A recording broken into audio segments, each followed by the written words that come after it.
From Software's Shadow of the Erdtree DLC has, as many expected, emerged as a stunning extension of an already expansive universe, blending familiar motifs with fresh challenges and narrative depth. As a massive fan of the base game, I eagerly ventured into this new realm, ready to uncover its secrets and face its new trials.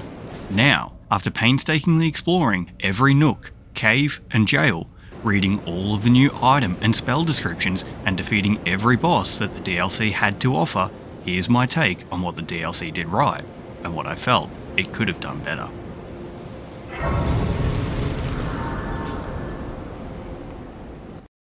Shadow of the Erdtree manages to maintain the hauntingly beautiful atmosphere that defines the Elden Ring universe. From the moment that you step out onto the Graveside Plain, you are greeted with a blend of desolation and grandeur. From crumbling ruins that dot the landscape to tangled forests and cavernous depths that all serve as canvases for From Software's meticulous world building, all while the imposing presence of the Erdtree casts a spectral shadow over the landscape, adding an eerie undertone that underscores the precarious balance between life and decay. Visually, Shadow of the Erdtree continues Elden Ring's tradition of breathtaking vistas and stunning environments. Everything from towering citadels to shadowy catacombs and even the enemy design, each location is rendered with meticulous detail and a keen eye for environmental storytelling.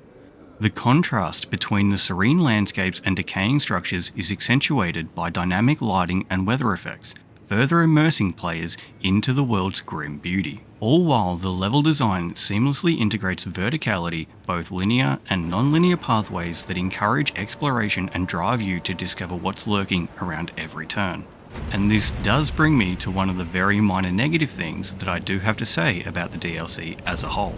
In the base game, 9 times out of 10, you were rewarded for exploring off the beaten track, even if it was with something as mundane as a consumable rune.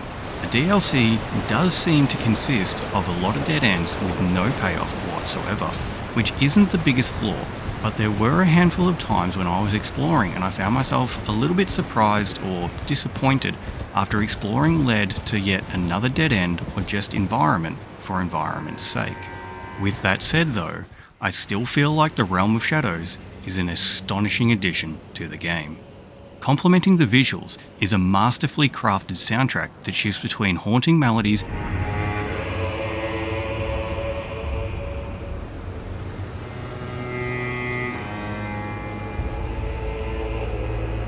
and adrenaline-pumping battle themes, heightening the tension and emotion throughout the journey.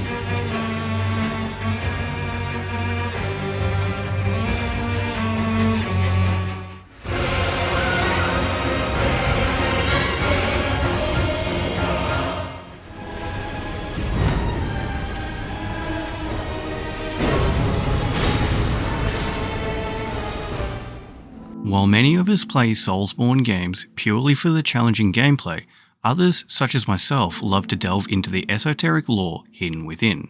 While I'm no Vardy and I have no intention of trying to break down the lore revealed within the DLC, I can wholeheartedly say that the DLC expands on Elden Ring's lore with some expected and some unexpected revelations. Shadow of the Erdtree manages to delve deeper into the mythos that underpins the entire narrative, weaving new threads while fleshing out existing ones. Through cryptic dialogue, item descriptions, environmental storytelling, and encounters with intriguing NPCs, it is possible to uncover new layers of history, prophecy, and the consequences of wielding great power. Each revelation not only enriches the overarching story, but also offers intriguing insights into the motivations of key characters, both new and old.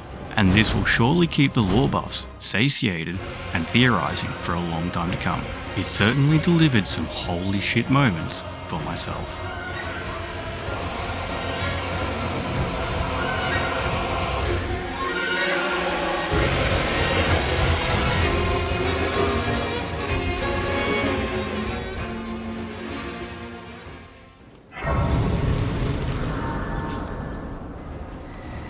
From Software's mastery in crafting challenging gameplay remains unparalleled and is certainly on full display in Shadow of the Erdtree. The DLC introduces formidable adversaries, each demanding mastery of combat mechanics, timing, and pattern recognition. The plethora of new enemies with distinct attack patterns will keep players on their toes, while the addition of new ashes, spells, incantations, and equipment options really expand the tactical toolkit. With all these new additions to the game, build variety has been bolstered with more viable options than ever before. As I mentioned earlier, there is a large portion of the player base who play these games purely for the gameplay and the bosses, and one thing that the DLC did a fantastic job of was the boss design and fights. In most cases. While I'm on the topic of bosses, let's talk about the bosses. I'm only going to go over my 3 favourite and least favourite bosses here. I'll start with my favourites, and then I'll touch on a few that I personally thought would have been better left on the cutting room floor.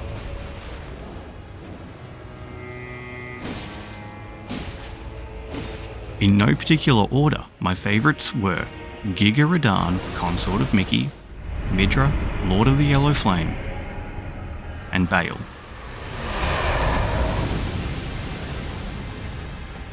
I found Bale to be an extremely fun and rewarding fight.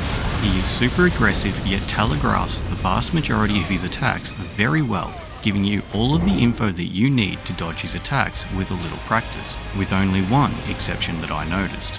His fight in general is a spectacle in its own right and was one of the few that I sat down and rewatched myself after defeating him, so I could fully take in the grandeur of the encounter. His design is incredible and only became more impressive during Phase 2. The combo of him exploding the arena, sprouting a new set of wings and taking flight to transition into Phase 2 before coming crashing back down with a vengeance to resume the fight was breathtaking, and I still think so after having seen it 88 times before finally defeating this giant lizard. On top of this, the lore revolving around this boss was certainly one of those holy shit moments that I mentioned earlier. We find out that Bale is the reason that Placidusax is as messed up as he is in the base game.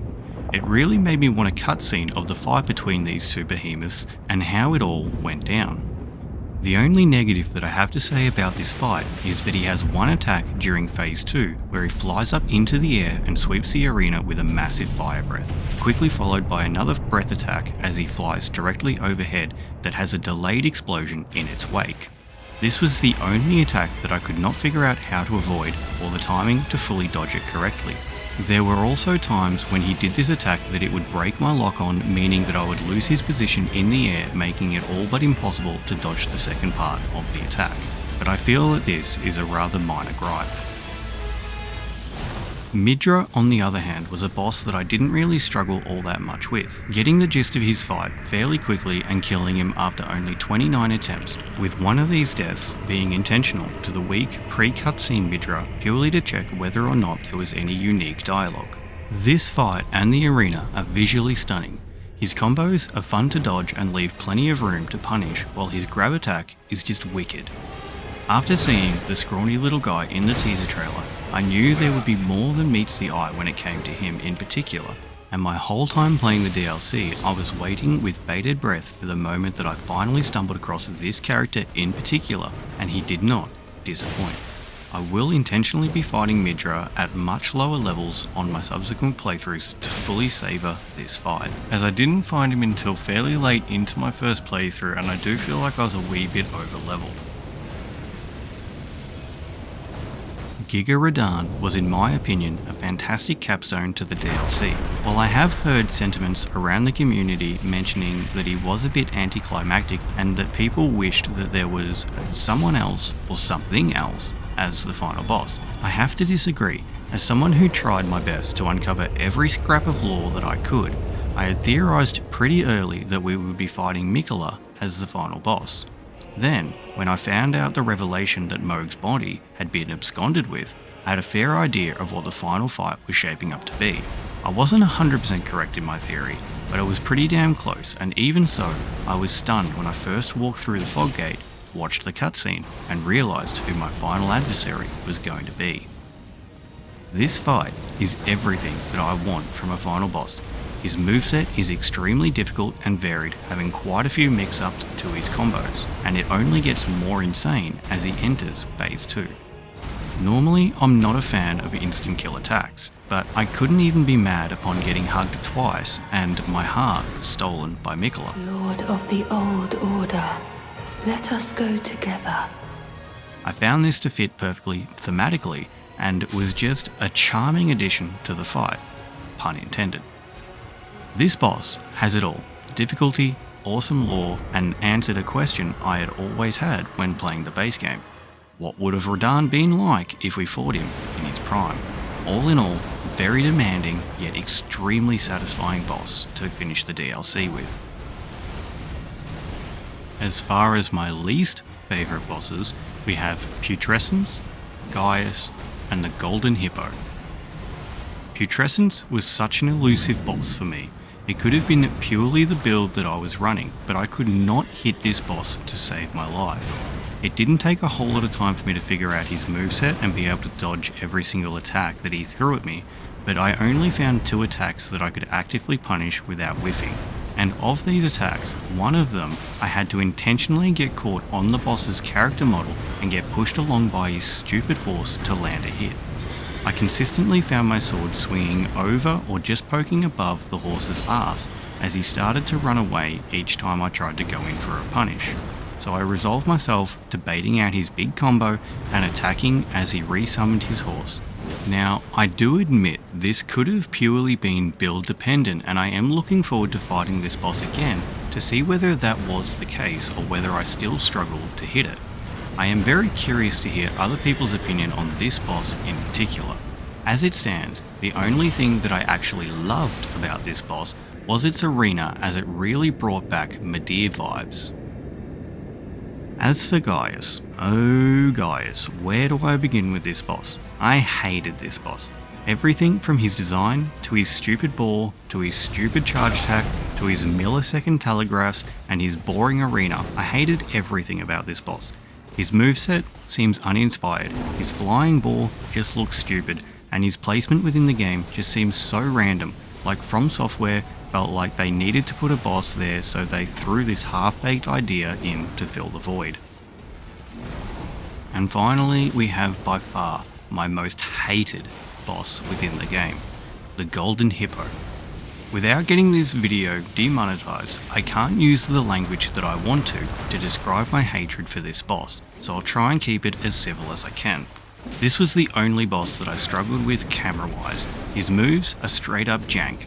His grab attack will drag you back to its mouth when you're miles away. In general, his moveset is just a greatest hits of terrible design. He clips out of his arena during certain attacks, while his head can completely fall out of the arena when staggered, not allowing you to punish him with a repose, all this while having a boring ass design. I do put a lot of my hatred for this boss down to his arena and the jank that it introduces to the fight, but I genuinely feel like this boss was not playtested nearly enough before being implemented. I feel like the DLC as a whole would have been better off without this fight at all. I guess, while I'm being negative, I should touch on what I thought the DLC didn't do so well, and spoiler alert, there's not that much.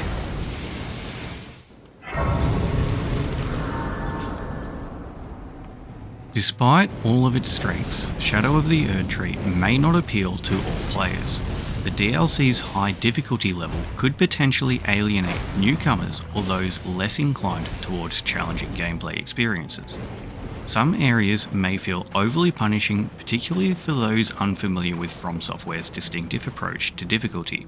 Additionally, while the story enriches the lore of Elden Ring, its opaque narrative design may leave some players feeling perplexed or disconnected from the central plot themes.